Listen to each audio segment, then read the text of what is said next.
அதிமுக பாஜக கூட்டணி அமையுமா அப்படிங்கிற கேள்விக்கு போகிறதுக்கு முன்னாடி பாஜகவுக்கு இருக்கக்கூடிய வாய்ப்புகள் என்ன, அதிமுகவுக்கு இருக்கக்கூடிய வாய்ப்புகள் என்ன அப்படிங்கிறத நம்ம தனித்தனியாக பார்க்கணும். ஸோ முதல்ல பாஜகவுக்கு இருக்கக்கூடிய வாய்ப்புகள் என்ன அப்படிங்கிறத நம்ம பார்ப்போம். வரப்போகிற சட்டமன்ற தேர்தலை பொறுத்த வரைக்கும் பாஜகவுக்கு 2 வாய்ப்புகள் இருக்குது. ஒன்று, பாஜக ஏற்கனவே ஏற்படுத்தி வச்சிருக்கிற தேசிய ஜனநாயக கூட்டணியிலேயே சட்டமன்ற தேர்தலை எதிர்கொள்கிறது. பாஜகவுடைய தலைமையில் ஏற்கனவே இருக்கக்கூடிய கட்சிகளை வச்சுக்கிட்டு அதிகபட்சம் போனால் அந்த தேசிய ஜனநாயக கூட்டணியில் தேமுதிகவை மட்டும் இணைக்கிறதுக்கான வாய்ப்புகள் இருக்குது. அதுவும் சட்டமன்ற தேர்தல் அப்படிங்கிற போது அவங்க எந்த மாதிரியான முடிவுகள் எடுப்பாங்க அப்படிங்கிறது நம்மளுக்கு தெரியாது. அது ஒன்று தான் அதிகபட்சமாக இணைக்கக்கூடிய வாய்ப்புகள் இருக்குது அப்படின்னு நான் நினைக்கிறேன்.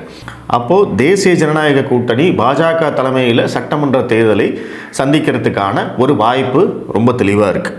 அப்படி சந்தித்தா என்ன ஆகும்? நாடாளுமன்ற தேர்தலை பொறுத்த வரைக்கும் இந்த கூட்டணி கிட்டத்தட்ட 18.5% வாக்குகளை வாங்கியிருக்காங்க. அது ஒரு மிகப்பெரிய அச்சீவ்மெண்ட். ஏன்னா தேசிய ஜனநாயக கூட்டணியை பொறுத்த வரைக்கும் பாஜகவுக்கு மட்டும்தான் தமிழ்நாடு முழுவதும் ஓட்டிருக்கு. மற்ற கட்சிகள் எல்லாத்துக்குமே அங்கங்கே அந்த பாக்கெட்டாக தான் ஓட்டிருக்கு. இப்போ பாமகவை எடுத்துக்கிட்டிங்கன்னா வட மாவட்டங்களில், தினகரன் எடுத்துக்கிட்டிங்க அப்படின்னா தென் மாவட்டங்களில், ஜான் பாண்டியன் ஒரு குறிப்பிட்ட பகுதியில், இந்த மாதிரி தான் ஓட்டுகள் இருக்கே தவிர தமிழ்நாடு முழுவதும் எல்லா இடத்துலையும் செல்வாக்குள்ள ஏதோ ஒரு 1%, 2% இந்த மாதிரி ஓட்டுகள் இருக்கக்கூடிய கட்சிகள்னு பார்த்தீங்கன்னா தேசிய ஜனநாயக கூட்டணியில் யாருமே இல்லை. அதனால தான் நான் அந்த தேமுதிகவை இன்க்ளூட் பண்ணலாம் அப்படின்னு நான் சொன்னேன். ஏன்னா தேமுதிகவுக்கு தமிழகம் முழுவதும் ஒரு 1%, 2% அவங்களுக்கு வாக்குகள் இருக்குது. இதுதான் பாஜக கூட்டணிக்கும் திமுக கூட்டணிக்கும் இருக்கக்கூடிய வித்தியாசம். இப்போது திமுக கூட்டணியில் இருக்கக்கூடிய காங்கிரஸ் ஆகட்டும், விசிகாவாகட்டும், இல்லை கம்யூனிஸ்ட் கட்சிகளாகட்டும், இவங்களுக்கு பார்த்தீங்க அப்படின்னா தமிழ்நாடு முழுவதும் எல்லா பாக்கெட்லேயும் எல்லா தொகுதியிலையும் ஏதோ ஒரு பர்சன்டேஜ் ஓட்டு இருக்கும். அவங்க கம்யூனிஸ்டுக்காக திமுகவுக்கு ஓட்டு போடுவாங்க, அவங்க காங்கிரஸ்க்காக திமுகவுக்கு ஓட்டு போடுவாங்க. ஸோ இதுதான் திமுக கூட்டணியில் இருக்கிற அட்வான்டேஜ், பாஜகவுக்கு இருக்கிற டிஸ்அட்வான்டேஜ். அப்போ தமிழ்நாடு முழுவதும் ஓட் பேங்க் இருக்கக்கூடிய ஏதாவது ஒரு கட்சி பாஜக கூட்டணியில் சேர்ந்தது அப்படின்னா அது அவங்களுக்கு ஒரு பலம். அதுக்கு இப்போ இருக்கக்கூடிய ஒரே ஒரு ஆப்ஷன் தேமுதிக மட்டும்தான் அப்படிங்கிறது என்னுடைய கணிப்பு.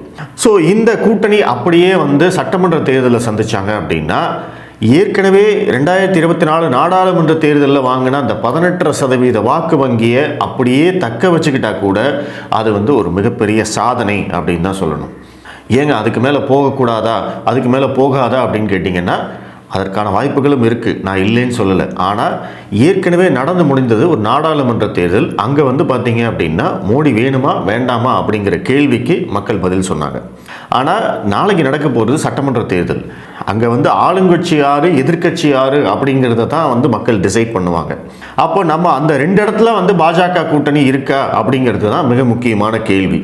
அதற்கான பதில் தெரிய நம்மளுக்கு இன்னும் கொஞ்சம் நாளாகும். சட்டமன்ற தேர்தல் அப்படிங்கிற போது அண்ணாமலை அப்படிங்கிற ஒரு முகத்தை நம்பி தான் நம்ம இங்கே போகிறோம். 234 தொகுதியிலையும் அண்ணாமலையால் பிரச்சாரம் பண்ண முடியுமா? பாஜக கூட்டணி வேட்பாளர்களை பொறுத்த வரைக்கும் அவங்க பெரும்பாலும் புதுசாக இருக்கிறதுக்கான வாய்ப்புகள் இருக்குது. அவங்களுடைய பெயரோ அவங்களுடைய முகமோ தொகுதிக்கு முழுமையாக அறிமுகமாக இருக்காது.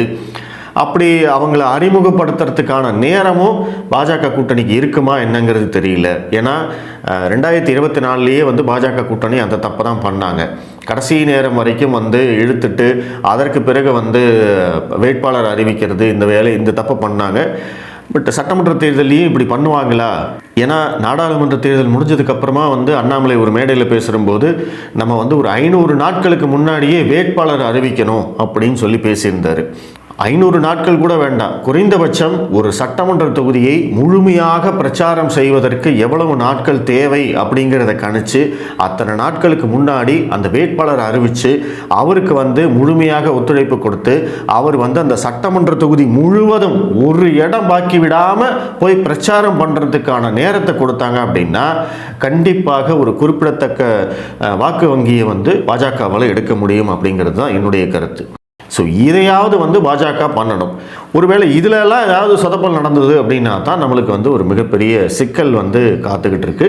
தமிழக மக்களை பொறுத்த வரைக்கும் எப்போவுமே ஜெயிக்கிற கட்சிக்கு ஓட்டு போடுவோம் அப்படிங்கிறது தான் அவங்களுடைய மென்டாலிட்டி. அது கொஞ்சம் கொஞ்சமாக மாறிட்டு இருக்கு அப்படிங்கிறதையும் நான் ஒத்துக்கிறேன். சட்டமன்ற தேர்தல் அப்படின்னு வரும்போது யார் ஜெயிப்பாங்க அப்படிங்கிறத அவங்க பார்த்தே தீருவாங்க. ஸோ அப்போது எந்த கூட்டணிக்கு அதிக வெற்றி வாய்ப்பு இருக்குது அப்படிங்கிற அந்த பர்செப்ஷன், அந்த பார்வையை வந்து உருவாக்குறதே வந்து ஒரு மிகப்பெரிய வேலை. இப்போ அண்ணாமலை சொல்கிற மாதிரி 5 முனை போட்டியாக இருந்தது அப்படின்னா மக்களும் குழப்பத்திலேயே இருப்பாங்க. ஸோ அதனால் ஓட்டுகள் சிதறும். ஆனால் அதுவே பாஜக கூட்டணி தனியாகவும் அதிமுக, தாவேக, நாம் தமிழர் இவங்கெல்லாம் சேர்ந்து ஒரு மாபெரும் கூட்டணி அமைச்சிட்டாங்க அப்படின்னா அப்போ வந்து போட்டி வந்து திமுக கூட்டணி வெர்சஸ் அதிமுக கூட்டணி அப்படிங்கிற மாதிரி மாறிடும். ஸோ அந்த இடத்துல வந்து பாஜகவுக்கு சில சறுக்கல்கள் இருக்கும். ஸோ இந்த கூட்டணி கணக்கு எல்லாமே நம்மளுக்கு தெரியறதுக்கு கொஞ்சம் டைம் ஆகும். ஃபைனலாக தான் வந்து நம்ம இதை பற்றி டிஸ்கஸ் பண்ண முடியும். ஸோ இது வந்து பாஜகவிற்கு இருக்கக்கூடிய ஒரு ஆப்ஷன். இரண்டாவது ஆப்ஷன் வந்து அதிமுகவுடைய தலைமையில் தேசிய ஜனநாயக கூட்டணியில் போட்டியிடுறது. அதிமுகவை உள்ளே கொண்டு வந்தாலுமே தேசிய ஜனநாயக கூட்டணிங்கிறது தமிழகத்தில் அதிமுக தான் வந்து மிகப்பெரிய கட்சி அப்படிங்கிறதுனால அவங்களுடைய தலைமையில் தான் நம்ம போட்டியிடுவோம். அவங்களுடைய தலைமையில் போட்டியிட்டோம் அப்படின்னா நம்மளுக்கு இப்போ இருக்கக்கூடிய பிரச்சனை என்ன, அதிமுகவோட கூட்டணியே சேரக்கூடாதா அப்படிங்கிறதெல்லாம் வந்து கிடையாது. ஆனால் எடப்பாடி பழனிசாமி பாஜகவை ஒரு கட்சியாகவே பெருசாக மதிக்கிறதே கிடையாது. அதுதான் இங்கே இருக்கக்கூடிய பிரச்சனை. காங்கிரஸ் எதிர்கட்சி, அவங்கக்கிட்ட வந்து பார்த்திங்கன்னா வெறும் 5லேருந்து 6% தான் வந்து இன்றைக்கி வாக்கு வங்கி இருக்குது. ஆனால் திமுக காங்கிரஸ் கட்சிக்கு கொடுக்கக்கூடிய மரியாதையை கூட அதிமுக பாஜகவுக்கு கொடுக்கறதில்ல. இத்தனைக்கும் பாஜக வந்து அதிமுகவை ஒரு நல்ல மரியாதையோடு நடத்தியிருக்காங்க. நீங்கள் இந்த 2024 தேர்தலுக்கு முன்னாடி கூட்டணியே இல்லைன்னு எடப்பாடி பழனிசாமி சொன்னார் இல்லையா, அதற்கு முன்னாடி பார்த்தீங்க அப்படின்னா கூட டெல்லி போன எடப்பாடி பழனிசாமியை தன்னுடைய பக்கத்தில் உட்கார வச்சிருந்தாரு மோடி அவர்கள். அப்படி அங்கே போய் உட்கார்ந்துட்டு வந்ததுக்கப்புறமா தான் நாங்கள் வந்து கூட்டணியை முடிச்சுக்கிறோம் அப்படின்னு எடப்பாடி பழனிசாமி சொன்னார். அதற்கு மிக முக்கியமான காரணம் என்ன அப்படிங்கிறத வந்து அதிமுகவுடைய அந்த கூட்டணி வாய்ப்புகள் இருக்கு இல்லையா, அப்போது அதை பற்றி பேசுகிறபோது நான் ரொம்ப தெளிவாக சொல்கிறேன். ஸோ இங்கே இருக்கக்கூடிய ஊடக பிரச்சாரமாகட்டும், திமுகவுடைய எதிர்பிரச்சாரமாகட்டும், இது எல்லாத்தையுமே வந்து அதிமுக அப்படியே வந்து நம்புகிறாங்க. அதனால் வந்து எடப்பாடி பழனிசாமி தன்னை வந்து ஒரு மாபெரும் தலைவர் அப்படின்னு அவர் நினச்சிக்கிறாரு. எப்படி ஸ்டாலின் வந்து தன்னை மிகச்சிறந்த தலைவர், மிகச்சிறந்த முதல்வர் அப்படின்னு அவர் நினச்சிக்கிறாரோ அந்த மாதிரி எடப்பாடி பழனிசாமி நினச்சிக்கிறாரு. அதனால் அவருடைய பாயிண்ட் என்ன அப்படின்னா பாஜகவை தன்னுடைய கைப்பிடிக்குள்ளே வச்சுக்கணும் அப்படிங்கிறது தான். அதாவது திமுக கூட்டணி ஸ்டாலின் வந்து எப்படி காங்கிரஸை வந்து தன்னுடைய கைப்பிடிக்குள்ளே வச்சுருக்காரோ அதே மாதிரி அதிமுகவும் வந்து பாஜகவை தன்னுடைய கைப்பிடிக்குள்ளே வச்சுக்கணும், தன்னை மீறி அவங்க வளரக்கூடாது அப்படிங்கிறது தான் அதிமுகவுடைய எண்ணம். அப்படிப்பட்ட எண்ணம் இருக்கிறவங்க நம்ம கேட்குற சீட்டை தருவாங்களா, நம்ம கேட்குற தொகுதியை தருவாங்களா? ரொம்ப ரொம்ப கஷ்டம். ஏன்னா நம்ம கேட்குற தொகுதியை கொடுத்து நம்ம கேட்குற சீட்டை கொடுத்தாங்க அப்படின்னாவே நம்ம கட்சி வந்து வளர்ந்துருச்சு அப்படின்னு அர்த்தம். இதில் முக்கியமாக கவனிக்க வேண்டியது என்னென்னா, இந்த மாதிரி பிரச்சனைகள் வேறு மாநிலங்களில் பாஜகவுக்கு ரொம்ப குறைவாக தான் இருக்குது. இப்போ பாஜகவும் சந்திரபாபு நாயுடுவும் கூட்டணியில் இருக்காங்க. அங்கே ஓரளவுக்கு நியாயமாக வந்து தொகுதிகள் பிரிப்பு நடந்தது. மகாராஷ்டிராவில் ஏக்நாத் ஷிண்டேவோடு இருக்காங்க, அங்கேயும் அதே மாதிரி தான். பீகாரில் வந்து நிதிஷ்குமாரோடு இருக்காங்க, அங்கேயும் வந்து அவங்களுக்கு பெரிய பிரச்சனை இல்லை. மற்ற எங்கே கூட்டணி கட்சிகள் இருந்தாலுமே பாஜக வந்து விட்டு கொடுத்து போகிறதுக்கு ரொம்ப தயாராக தான் இருக்காங்க. ஆனால் தமிழகத்தை பொறுத்த வரைக்கும் அதிமுகவுடைய எண்ணம் வந்து ரொம்ப கரெக்டாக இருக்குது. அவங்க வந்து பாஜகவை வளரவிடக்கூடாது அப்படின்னு தான் நினைக்கிறாங்களே தவிர முதல்ல வந்து நம்ம இந்த கூட்டணியெல்லாம் சேர்ந்து ஒன்றா இருந்து நம்ம ஆட்சியை பிடிக்கணும் அப்படிங்கிற எண்ணம் அவங்களுக்கு இல்லை. அதுதான் இங்கே வந்து இம்பார்ட்டண்ட். ஸோ அப்படி இருக்கிற போது இந்த கூட்டணி வந்து கெமிஸ்ட்ரி ஒர்க் அவுட் ஆகுமா, தொண்டர்கள் வந்து ஜெல் ஆவாங்களா, ஓட்டு வந்து கன்வெர்ட் ஆகுமா, அதிமுக ஓட்டு பாஜகவுக்கு வருமா, பாஜக ஓட்டு அதிமுகவுக்கு போகுமா, இல்லை மற்ற கூட்டணி கட்சிகள் எல்லாருடைய ஓட்டும் வந்து கன்வெர்ட் ஆகுமா, இப்படிங்கிற நிறைய கேள்விகள் இங்கே இருக்குது. பட் இந்த கேள்விகளுக்கெல்லாம் நம்ம பதில் சொல்கிறதுக்கு முன்னாடி மேலே வந்து தலைவர்கள் வந்து மிக சரியாக இருக்கணும். இப்போ இன்றைக்கி எப்படி வந்து திமுக கூட்டணி ஜெல்லாக இருக்காங்க, திமுக கூட்டணியை எதிர்த்து கூட்டணி கட்சிகள் யாரும் பேசுறதில்லை. அதே மாதிரி திமுக வந்து மற்ற கட்சிகளை விமர்சிக்கிறது இல்லை. காங்கிரஸை வந்து ஸ்டாலின் தான் வந்து தூக்கி பிடிச்சிட்டு இருக்காரு. ஸ்டாலின் பேசுகிற அளவுக்கு வந்து இந்தியாவில் இருக்கிற மற்ற எந்த கட்சி தலைவர்களும் ராகுல் காந்தியை புகழ்ந்து பேசுறது இல்லை. ஸோ அந்த மாதிரியான ஒரு கெமிஸ்ட்ரி எங்கள் மேலே இருக்கிறதுனால அவங்களுக்கு வந்து அந்த கன்வர்ஷன் வந்து கரெக்டாக நடக்குது. ஆனால் எடப்பாடி பழனிசாமி மோடியை புகழ்ந்து பேசியிருக்காரா? கூட்டணியில் இருந்த போதும் மோடியை புகழ்ந்து பேசியிருக்காரா? மோடியோட திட்டங்களை இங்கே வந்து முன்னெடுத்திருக்காரா? எதுவுமே கிடையாது. ஏன்னா நான் முன்னாடி சொன்ன மாதிரி தான் எடப்பாடி பழனிசாமி தன்னை வந்து ஒரு மாபெரும் தலைவர் அப்படின்னு நினச்சிக்கிறார். ஜெயலலிதா இருந்தால் அப்படி பண்ணுவாங்களா? ஜெயலலிதா வந்து மோடியை புகழ்ந்து பேசுவாங்களா? மாட்டாங்க. அப்போ நம்ம ஏன் பேசணும் அப்படிங்கிறது தான் எடப்பாடி பழனிசாமியோட எண்ணம். இப்போ வரைக்கும் அவர் வந்து அதே எண்ணத்தில் தான் இருக்கார், அதே மனநிலையில் தான் இருக்கார். அவருடைய எண்ணம் எல்லாம் வந்து தன்னை வந்து ஒரு ஜெயலலிதாவாக அவர் கற்பனை செய்து கொண்டிருக்கிறார். அந்த மாதிரி வந்து இந்த கட்சியை நடத்தணும். அதனால தான் வந்து ஓபிஎஸ்ஸை தூக்கி அடிக்கிறது, தினகரனை வெளியில் அனுப்பிச்சது, சசிகலா வெளியில் அனுப்பிச்சது, தன்னை வந்து ஒரு இரும்பு மனிதர் மாதிரி வந்து காமிச்சிக்கணும் அப்படிங்கிறதுக்காக இந்த விஷயங்களையெல்லாம் அவர் பண்ணுறாரு. அதே காரணத்துக்காக தான் பாஜக கூட்டணியை முடித்தார். தான் வந்து ஒரு பெரிய லீடரு பார்த்துக்கோங்க அப்படின்னு சொல்கிறதுக்காகத்தான் வந்து இதையெல்லாம் பண்ணார். ஸோ அப்படிப்பட்ட எடப்பாடி பழனிசாமி இருக்கிற வரைக்கும் இந்த கூட்டணி கெமிஸ்ட்ரி ஒர்க் அவுட் ஆகும் அப்படிங்கிறதுல வந்து மிகப்பெரிய சிக்கல் இருக்குது. ஸோ இந்த பக்கமும் பார்த்தீங்க அப்படின்னா அண்ணாமலை அவர்களும் வந்து விடாக்கண்டன் அப்படிங்கிறது நம்ம எல்லாருக்குமே தெரியும். அவர் வந்து மற்ற பாஜக கட்சி தலைவர்கள் மாதிரி சொன்னதை கேட்டுட்டு கொடுக்கறத வாங்கிட்டு போகிற நபர் கிடையாது. அந்த மாதிரி இல்லை அப்படிங்கிறத தெளிவாக சொல்லிட்டார். ஸோ அப்போது இந்த இடத்துல வந்து ஒரு இழுபறி வந்தது அப்படின்னாலே அந்த இழுபறி வந்து மேலேருந்து கீழே தொண்டர்கள் வரைக்கும் வந்து அது அப்படியே பரவிட்டே இருக்கும். ஒரு மன சிக்கல் வந்து இருந்துக்கிட்டே இருக்கும். அப்படி இருந்தது அப்படின்னா அந்த கன்வர்ஷன் நடக்காது. ஸோ இதுதான் வந்து இந்த கூட்டணியில் இருக்கக்கூடிய சிக்கல். இதை வந்து எப்படி அட்ரஸ் பண்ண போகிறாங்க அப்படிங்கிறதுல தான் வந்து இந்த கூட்டணியுடைய வெற்றி வாய்ப்பு இருக்குது. அப்போது பாஜகவுக்கு இந்த 2 ஆப்ஷன் தான் இருக்குது. ஒன்று, அதிமுக இல்லாமல் தேசிய ஜனநாயக கூட்டணி பாஜக தலைமையில் தேர்தலை சந்திப்பது. இரண்டாவது, அதிமுகவோடு சேர்ந்து தேசிய ஜனநாயக கூட்டணி தேர்தலை சந்திப்பது.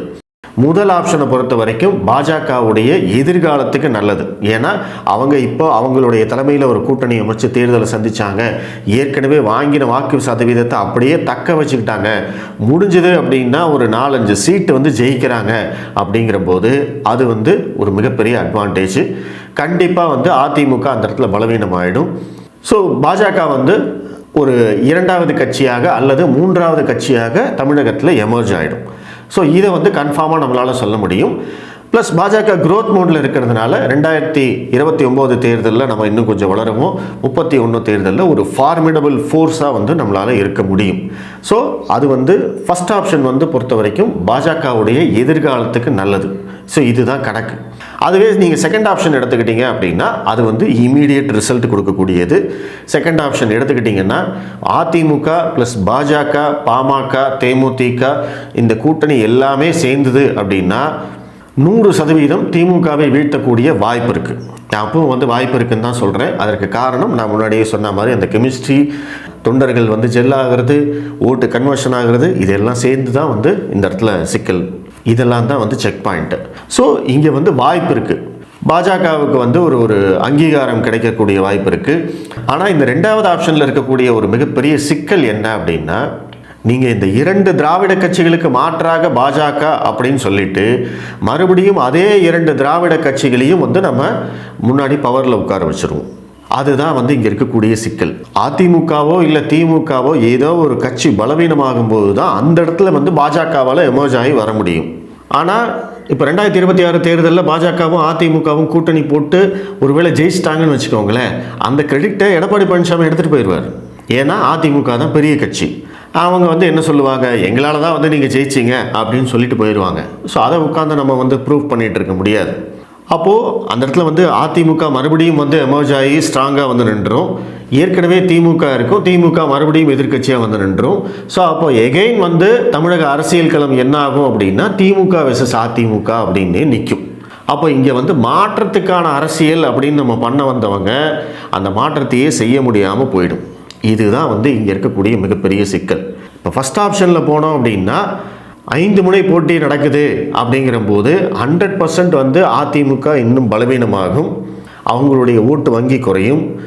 அதற்கு பிறகு அந்த தேர்தலில் 2026 தேர்தலில் தோற்றதுக்கு அப்புறமா எடப்பாடி பழனிசாமியோடைய தலைமை கேள்விக்குறியாகும். கட்சிக்குள்ளே வந்து உட்பூசல் வரும், சிக்கல் வரும். ஸோ இதெல்லாம் நடக்குது அப்படிங்கிற போது கட்சி வந்து இன்னும் பலவீனமாகிட்டே இருக்கும், கீழே போயிட்டே இருக்கும். அப்போ வந்து பாஜகவுடைய வளர்ச்சிக்கு ஒரு மிகப்பெரிய வாய்ப்பு இருக்குது. ஆனால் அதிமுகவோட கூட்டணி சேர்ந்து நீங்கள் ஆட்சி அதிகாரத்துக்கே வந்தாலுமே அங்கே வந்து அது வந்து அதிமுகவுக்கு தான் ப்ளஸ் பாயிண்ட்டாக இருக்குமே தவிர பாஜகவுடைய வளர்ச்சிக்கு வந்து அது எந்த விதத்துலையும் உதவாது. இந்த திராவிட கட்சிகளுடைய கூட்டணி சேர்ந்ததுக்கு அப்புறமா இப்போது உதாரணத்துக்கு பாஜகவே எம்எல்ஏக்கள் ஜெயிக்கிறாங்கன்னு வச்சுக்கோங்களேன், ஒரு 20 சீட்டு 30 சீட்டு அவங்க ஜெயிக்கிறாங்கன்னே வச்சுக்கோங்களேன். இந்த 20 பேர் 30 பேரும் பார்த்தீங்க அப்படின்னா இந்த திராவிட கூட்டத்துக்குள்ளே ஐக்கியமாயிடுவாங்க. அவங்க அந்தளவுக்கு வந்து லஞ்சம் ஊழலில் வந்து ஊறி போனவங்க. அவங்களோட சேர்றவங்க அத்தனை பேரையுமே வந்து நேர்மையற்றவர்களாக ஆக்கக்கூடிய தகுதியும் வல்லமையும் வந்து பார்த்திங்கன்னா இன்றைக்கி இந்த திராவிட கட்சிகள்கிட்ட இருக்குது. அப்போ மக்களுடைய பார்வை என்ன ஆகும் அப்படின்னு கேட்டிங்கன்னா, எல்லா கட்சியும் ஒன்று தான்ப்பா, இவங்களோட சேர்ந்து அவங்களும் வந்து இந்த பூவோடு சேர்ந்து நாரும் மணக்கும்னு சொல்லுவாங்க இல்லையா, இங்கே வந்து நாரோடு சேர்ந்து பூவும் நாரும் இப்படி தான் நடக்கும்.